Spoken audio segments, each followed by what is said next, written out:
So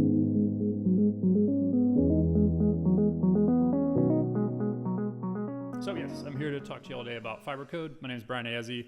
I'm the founder, and we're creating digital fingerprints for textiles. So as Yang just mentioned, there is a huge problem currently with textiles. It's inherent to the industry. We overproduce a lot. And one person who's working on it is my brother. So my brother is the head of production at Recycle. It's a textile recycling startup in California. And they're actually trying to address this massive pile of waste that's in Chile right now. But they actually really can't do that right now. They're focusing on post-industrial only.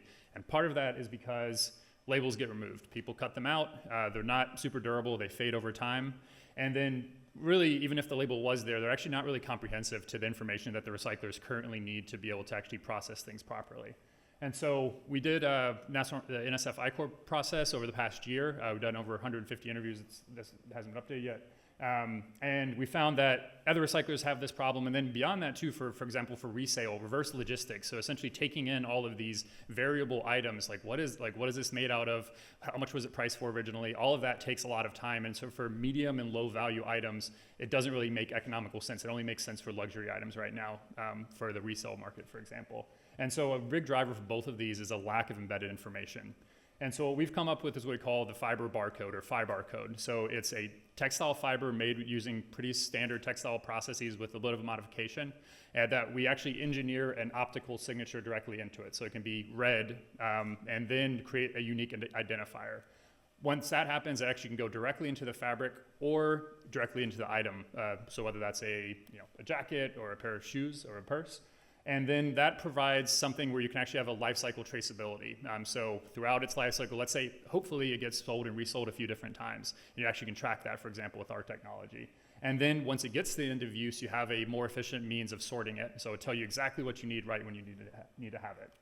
So this is actually what it looks like. So this is a super zoom-in version of a woven fabric, where the structure that creates that unique signature is right there. We have a pending patent application. I did this work when I was a PhD student at the University of Michigan. And we have some great competitive advantages. For example, it's a very durable method of integrating information into the item. It's also recyclable, so a lot of current labeling solutions are actually considered disruptors by the recycling industry.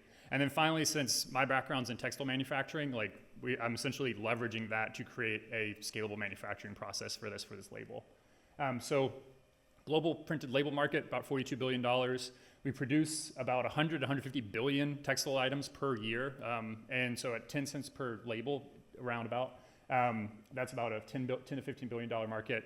We have essentially focused in on, through our customer discovery process, on brands that are already doing resale. So they're essentially already tackling this problem head on, coming up with essentially figuring out that there's a need for being able to have more efficient reverse logistics. And we've already had conversations with all of these companies.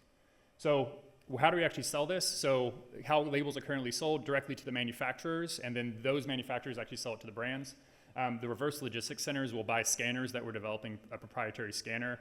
And then finally, we think the biggest value for us is actually in the data management side of this, for example, for ESG reporting. So brands need to know how many of our items are actually being recycled or being resold, so they can essentially be able to calculate, for example, CO2 emission offsets. So right now, it's pretty much on the business side. It's mostly just me looking to develop it further with someone who has a lot of brand expertise, essentially. The technical development, I'm still working with my advisor at the University of Michigan, and I've been able to hire a master's student. Past year, he's been doing awesome. He has a great textile background. Our core team has been great, and also RRS, like Marissa, she pulled me onto a panel a couple months ago where I was able to talk about Fibarcode. So RRS has been amazing for us, helping getting the word out about this. And then we also got a grant from Amtrak this past year, which is what's actually paying Yash's rent right now. Earlier this year, we got a letter of support from Patagonia and a Catalyst grant through the University of Michigan Graham Sustainability Institute. So they're interested in it for their Warnerware program. Over the next 2 years, we're hoping, we already also have visited Isaac a few times. They have awesome equipment essentially to be able to actually start prototyping this. And then essentially going down the road, we're trying to essentially develop a system where we actually can bring this to the customer and show that it actually works. And so there's obviously different components to those systems, and we're looking for specific grants for each of those components. For example, the scanner, how we actually integrate it, that kind of thing. And then also we want to see if it recycles. So we're going to be bringing it to my brother, and actually at the end of life, and he's going to see if it actually does it disrupt their process or not. And we're currently working on that. So right now, focusing on non-dilutive funding to actually develop that MVP. But the need we really have is actually that pilot aspect that I've been talking about, is that we're trying to find a brand partner who's really interested in really bringing this to market with us. And especially around the traceability side, we think that could be a really interesting aspect of this, because that's becoming a new requirement for a lot of legislation coming on both in Europe and here in the US. So thank you all so much. And if you have any questions, let me know.